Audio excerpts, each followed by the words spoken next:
तो आज हम चर्चा कर रहे हैं हमारा भारत और भारत के 16 जनपद के बारे में। देखिए ये 16 जनपद पर क्या किया गया है, भारत की चर्चा है और इस जनपदों के कहा गया है अखंड भारत के लिए दिया गया। तो कुल कितने जनपद हैं? 16 जनपद। भारत के 16 जनपद में कहा गया ये जनपद का जो सिलसिला था यह ईसवी से पूर्व की सिलसिला को जनपद कहा जाता था और इसमें 16 जनपद थे, जिसमें 6ठी शताब्दी से पूर्व के इतिहास अभी हम देखेंगे। अखंड भारत कहा गया। अखंड भारत में पाकिस्तान, नेपाल, भूटान, अफगानिस्तान, म्यांमार, बांग्लादेश, श्रीलंका, भारत, ये सारे का एक स्थान होता था जिसे जनपद कहा जाता था। तो आज हम देखते हैं 6ठी शताब्दी से पहले अखंड भारत कहा जाता था। इसमें द्वितीय महाजनपद क्या कहा गया?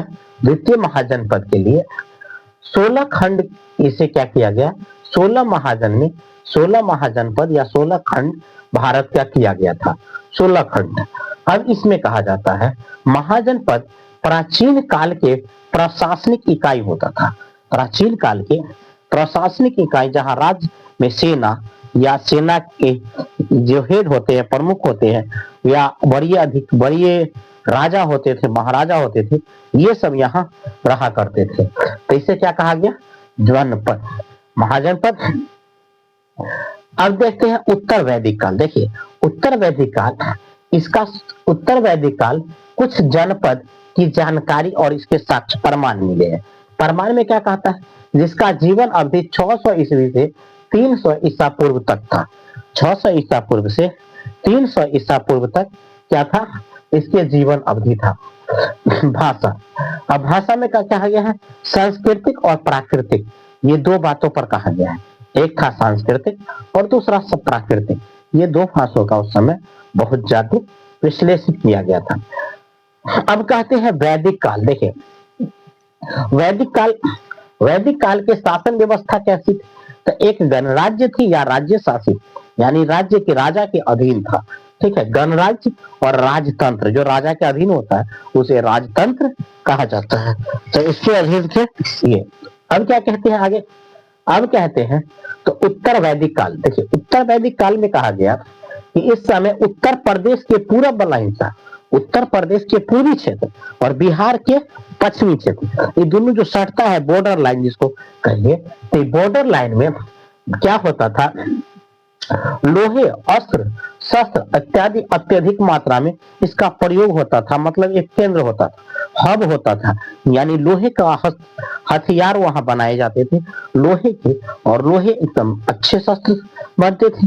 तो लोहे अधिक होने के कारण वहां लोहे के परिस्थिति केंद्र बन गया, जिसके कारण लोग यहाँ आते थे, अस्त्र शस्त्र और एक से एक हथियार बनाए जाते थे। तो इसलिए परिस्थिति केंद्र किसको कहा गया? तो उत्तर प्रदेश के और पूर्व वाला हिस्सा, बिहार के पश्चिम वाला हिस्सा। अब लोहे और हथियार से अच्छे प्रदर्शन कर पाते थे, लोहे और हथियार के अच्छे प्रदर्शन कर पाते थे, इसलिए क्या कहा जाता है? ये परिस्थिति केंद्र बन गए थे। और यहाँ पर योद्धाओं एक से एक बड़े अच्छे कर्तव्य दिखाया करते थे।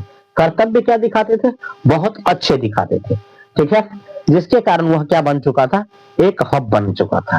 ठीक है, वही क्षेत्र में ज्यादा से ज्यादा भोजपुरी भाषा जहां चली जाती है, सिवान हो गया, गोपालगंज, इस तरह के क्षेत्र में हो जाता है, बक्सर, भोजपुर, ये सब उसके सटे हुए क्षेत्र में आते हैं। बिहार से, उत्तर प्रदेश से भी कुछ क्षेत्र आ जाते हैं। तो इस क्षेत्र में भोजपुरी भाषा भी वर्तमान में ज्यादा चलती है। अब कहते हैं तो ये भूमिका। अब कहते हैं कि इसके लोहे का प्रयोग अधिक होने के कारण खेती का आसान तरीका हो गया।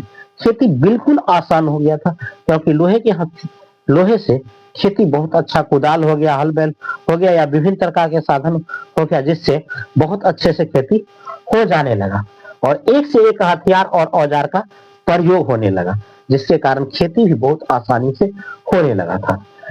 इस समय हथियारों की होड़ हुई और कबीले और जनपद में लोग विश्वास करने लगा कि अब हमें जरूरत कबीले और जनपद की है, जिसके अधीन हम रहेंगे और क्या करेंगे, काम करेंगे। उसके अधीन रह करके काम करेंगे तो क्या होगा, हम अपने आप को सुरक्षित महसूस कर पाएंगे। तो इसलिए लोग कबीलों में और जनपद में रहने के लिए खुद ही क्या हो गए, अधीन हो गए। अब कहते हैं कबीला क्या होता है। तो पहले देखिए, कबीला का मतलब होता है, यहाँ दिया है कबीला। कबीला का मतलब समझिए टोला, ठीक है।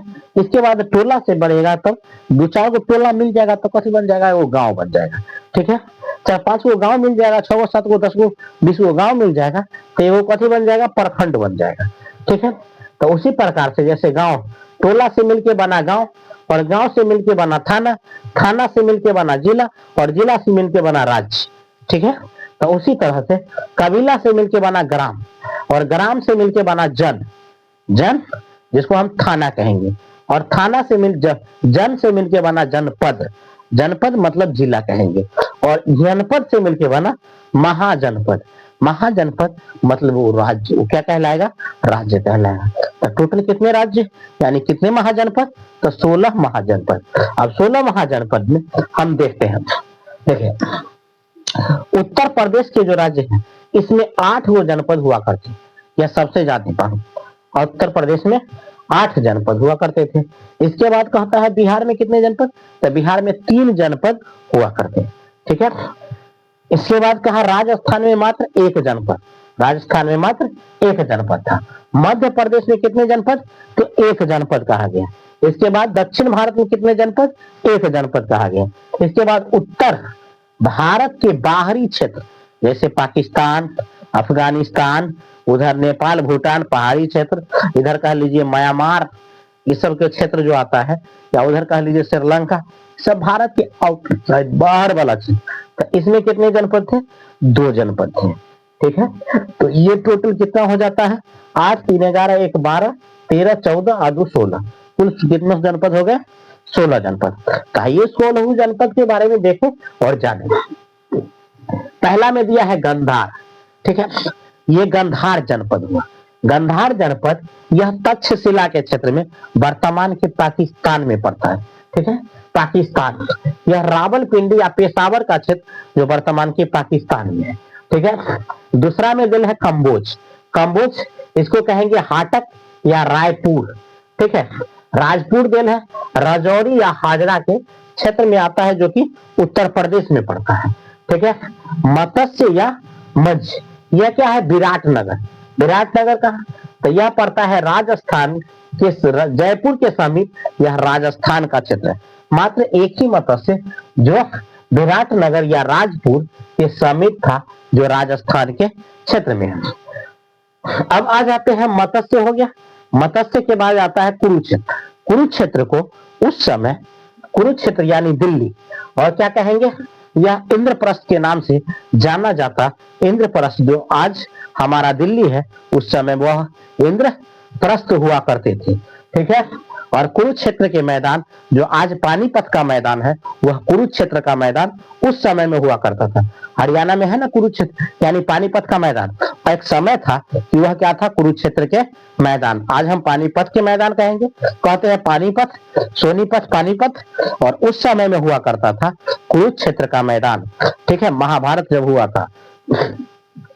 अब कहते हैं यह दिल्ली, मेरठ और हरियाणा के क्षेत्र में पाया जाता है, दिल्ली, मेरठ और हरियाणा के क्षेत्र में पाए जाते हैं। अब आगे देखिए, इसके बाद आता है सूरसेन। सूरसेन कहाँ है, यह मथुरा है, मथुरा उत्तर प्रदेश, उत्तर प्रदेश के क्षेत्र में पड़ता है। अगला आता है कौशल, कौशल बोले तो श्रावस्ती, ये क्या है, श्रावस्ती, फरीदाबाद या गैंडा या बहराइच, ये सारे के सारे कहा जाता है, उत्तर प्रदेश यूपी के क्षेत्र में आ जाते हैं। इसके बाद कहते हैं पंचाल। देखिए पंचाल है तो अही छत या कपिल लय, ये दोनों कहाँ पड़ता है क्षेत्र, तो इसको कहेंगे पंचाल। यह भी यूपी का क्षेत्र में आ जाता है, जिसे बरेली, बदायूं या फरीदाबाद, ठीक है, फरुदाबाद, ये तीनों क्षेत्र में आ जाता है। कौन, जिसे हम पंचाल कहेंगे, पंचाल, उस समय का पंचाल, आज का क्या होगा, बरेली, बदायूं, फरुखाबाद, यूपी में पड़ता है ये। आई के बाद चेंदी। चेंदी देखिए, चेंदी वर्तमान के क्या बन चुका है, शक्ति। उस समय चेंदी या शक्तिमती, वर्तमान में यह बुंदेलखंड के नाम से जाना जाता है। यह बुंदेलखंड भी कहा, उत्तर प्रदेश में। तो सबसे ज्यादा जनपद, महाजनपद कहा, उत्तर प्रदेश में हुआ करते थे, 16 जनपद। ठीक है, अब कहते हैं तो चेंदी हो गया। इसके बाद वत्स्य या वज्जी, यह कौशाम्बिक के क्षेत्र है। कौशाम्बिक, इलाहाबाद उत्तर प्रदेश या इलाहाबाद कहिए या मिर्जापुर कहिए। ठीक है, इलाहाबाद, मिर्जापुर या कौशाम्बिक के क्षेत्र में आ जाता है, ये भी उत्तर प्रदेश में है। इसके बाद कहेंगे मल्ल। मल्ल कहाँ है, तो मल्ल भी उत्तर प्रदेश में ही पड़ता है। मल्ल, उसे कहते हैं कुशावती। क्या कहा जाता है, कुशावती या कुशीनगर। ठीक है, यह देवरिया उत्तर प्रदेश में पड़ता है। कहा, देवरिया का उत्तर प्रदेश का क्षेत्र है, जिसे मल्ल कहा जाता था। ठीक है, इसके बाद कहेंगे अस्मक। अस्मक यानी पाटक। यह क्या है, गोदावरी नदी के दक्षिण क्षेत्र में है। यह मात्र दक्षिण भारत का एक क्षेत्र है जो इसमें क्या कहा गया, अस्मक। यह दक्षिण भारत का था। यह कहाँ का, दक्षिण भारत के क्षेत्र था। अब कहेंगे अवंती। देखिए, ये अवंती का क्षेत्र क्या है, अवंती का क्षेत्र। अवंती का क्षेत्र क्या है, फैजना, फैजान या महिष्मती। फैजान या महिष्मती का क्षेत्र। इसमें क्या कहा गया, देखिए, फैजान या महिष्मती का क्षेत्र, यह मालवा के मध्य प्रदेश, क्या कहेंगे, मालवा या मध्य प्रदेश के क्षेत्र में आ जाते हैं। कहा, मध्य प्रदेश। कौन था, अवंती। उज्जैन, क्या पड़ता है, उज्जैन या महिष्मती। फिल्म भी है महिष्मती। ठीक है, एक महिष्मती, बहुत अच्छा फिल्म दिया है। ठीक है, तो वहां आज भी धरोहर देखने को उस तरफ से मिलता है। अवंती के क्षेत्र मालवा का मध्य प्रदेश में आता है। अब कहता है एक वज्जी।